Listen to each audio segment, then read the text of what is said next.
আসসালামু আলাইকুম ভিউয়ার্স, আমরা আছি হচ্ছে আজকে আওয়ামী লীগের কার্যালয়ের সামনে। সেখানে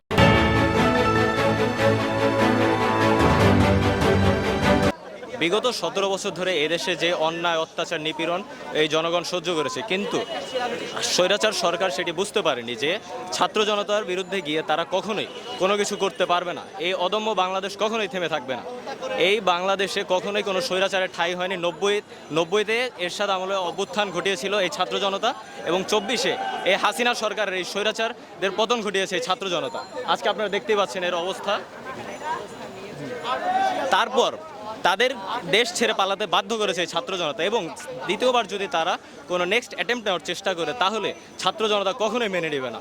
এবার তো আমরা ডিরেক্ট হুঁশিয়ারি করব, কিংবা প্রতিটি ছাত্র জনতা এটি বলবে যে তারা যদি দ্বিতীয়বার কোনো পদক্ষেপ নিতে চায় তাহলে প্রাণ নিয়ে আর ফিরতে পারবে না। ওই দিল্লিতে আছেন আপা, দিল্লিতেই থাকেন আপা, আপনার অবস্থানে আমরা আছি। ধন্যবাদ আপা। আপা ফিরে আসবে। এখন আপনারা হচ্ছে আওয়ামী লীগের কার্যালয়ে টয়লেট বানাইছেন, যারা আসতে চান তাদেরকে বলবে আগামীর যদি স্বৈরাচার আসে তাই কি বলতে চান, যে তার অবস্থাও কি এমন হবে? এই বাংলাদেশে কখনোই কোনো স্বৈরাচার টিকতে পারেনি, এবং আগামীতে যদি কোনো স্বৈরশাসক তৈরি হয় কিংবা কোনো স্বৈরাচার যদি ফিরে আসে তাহলে তার অবস্থানও কিংবা তার কার্যালয় এরকম পাবলিক টয়লেট হিসেবে পরিণত হবে আশা করি, কিংবা এটি বাস্তবায়িত হবে। এখন তাদের যে নতুন জাতির পিতা ট্রাম্প, এই ব্যাপারে কিছু বলেন তো।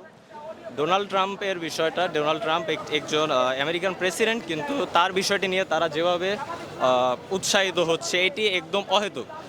কারণ তাদের মতো এরকম নিকৃষ্ট পার্টি, ডোনাল্ড ট্রাম্প হোক কিংবা যে কোনো পার্টি হোক, তারা কখনোই একে অবশ্যই সাহায্য করবে না।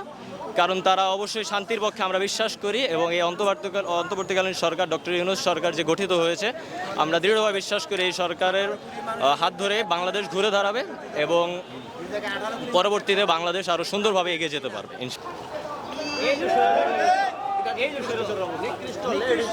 লেডিস